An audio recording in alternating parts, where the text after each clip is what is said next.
Hi, it's Greg, and today let's see how to generate more engagement using HubSpot email personalization features. So first of all, what is email personalization? Is a concept of using some information you have about a lead to customize the email you will send to him. Nowadays, personalization is everywhere. You will never receive anymore a mail that will not include your first name at the beginning. But thinking that personalization is just about telling a lead, I know your first name, is going in the wrong direction. Today, let's see how to create pertinent and relevant personalization to boost your engagement using two features of HubSpot.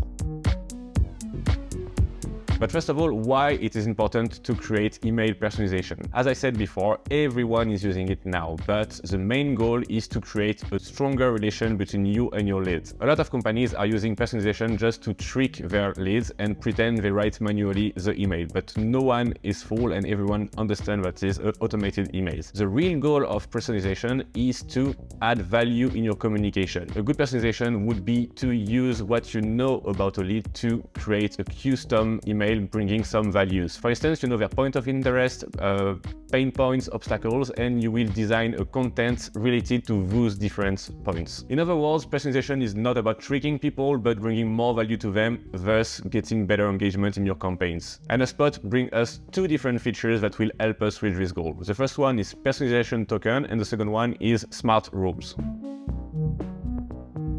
So the first one are personalization token. What are they? They are just a way to put the value of a property of a lead into your email copy. So basically is what we see is a hey first name, that's a personalization token. How do you put that on HubSpot? When you edit your email, you just go on the top right corner of your screen, click on personalize, choose the property you want to input and add a default value, because maybe all your leads will not have a defined value for this property and you don't want to have a weird text, so choose a different value. Now that we saw what is a personalization token and how to put it in your emails, let's see how to create relevant one. So in this example, for instance, you can see that we find the classic personalization tokens such as first name, company name, but what is important here is the two other personalization token we are using is obstacles and obstacles solution. Basically, we will tailor the mail to match the obstacles and pain points of a specific lead and bring specific solution based on that pain points. But to do so, you need to rethink the way you collect data and you generate data. For the first personalization token, obstacles is a really easy way to do. You just need to create a custom properties named obstacle, choose drop-down menu and add all the different pain points you know your leads are encountering. When it's done, you just need to put it on a form and wait for your leads to fill this information. You will tell me that more you will ask things on your form, less your leads will convert. It's correct, but HubSpot gives you the possibility to create progressive profiling. What it is a way to collect a lot of different data without overwhelming your leads. How it works, when you create a form, you can add a lot of properties in a waiting queue. Basically, the first time a lead will fill the form, it will find the main properties you want to ask. Let's say first name, last name, phone, email, company name, company domain name. And there is a lot of hidden properties that are waiting for their turn. And when your lead will come again and fill the same form, all the information we already know about him will disappear off the form and they will get replaced by these properties that are in this waiting queue.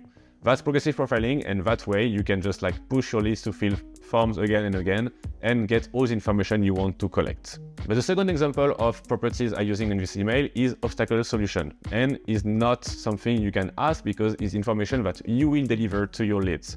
How to do so is we will try to trick the workflow features to create snippets. What are snippets? They are shortcuts to implement a block of text that you will always use in your commercial emails or your transactional emails. The idea is you can't use this kind of pre-written block of text in your marketing emails. But by creating a specific workflow, we can trick that and create our own snippets based on properties. So you will need to create a new property named obstacle solution for this example and choose multiple line text as a type. Once it's done, you just need to create a workflow I will present to you right now. On this workflow, you will just need to choose as an environment trigger, obstacle is node. Then you will create an event branch based on all the different value you put in this obstacle property. And for each of them, you will define the property value of obstacle solution to match the different text you want to input. So for instance, in this obstacle property, we have a value named low lead generation. So you will create a text that gives 3 bullet points on how to solve the low lead generation, and you will put these 3 points as a value in multiple line text obstacle solution. Once it's done, you have like 2 new properties you can use to create personalization and to show your lead that you understand their pain points. The second tool HubSpot gives us to personalize our email are the smart rules. What is a smart rule? Is a way to modify an entire module of an email based on a segmentation list. Basically, you will not send a dedicated email for every of your leads, right? You will group them based on their interest, pain point, obstacles, as we saw before, and you will create lists for each one of them. Once it's done, you can create specific smart rules that will modify the content of a module on a mail based on those lists. To do so, you just need to click on the module you want to modify, click on More, Add Smart Rule. Then you will have 2 options. First one is to use a rule based on list or based on lifecycle. As we decided to segment our database based on list, you will choose a list option and then you can add rules. Each rule is one version of your module. So you just need to create one rule per list you created and save the smart rule. Then to personalize your email, you just need to click on the module, go to the left window and click on the button Editing For. You will choose default value, list 1, list 2, list 3, etc. And you can modify one by one to create a mail tailored based on their interest. A good segmenting method for smart rules are based on persona, because if you've created some persona in your HubSpot portal, there's a high chance that personas are based on similar interests, similar pain points, similar obstacles, etc. So basically, you just need to create one list per persona and use them as rules for your smart rules. By using in a clever way Personalization token and smart rules, you can be sure to create a really specialized and tailored content for every single lead of your database. Those emails will bring much more value to them, thus you will have a higher engagement rate on your campaigns. Don't forget that emailing is not about one try, one success. It's about create a lot of different versions, iterate and optimize your campaigns through time.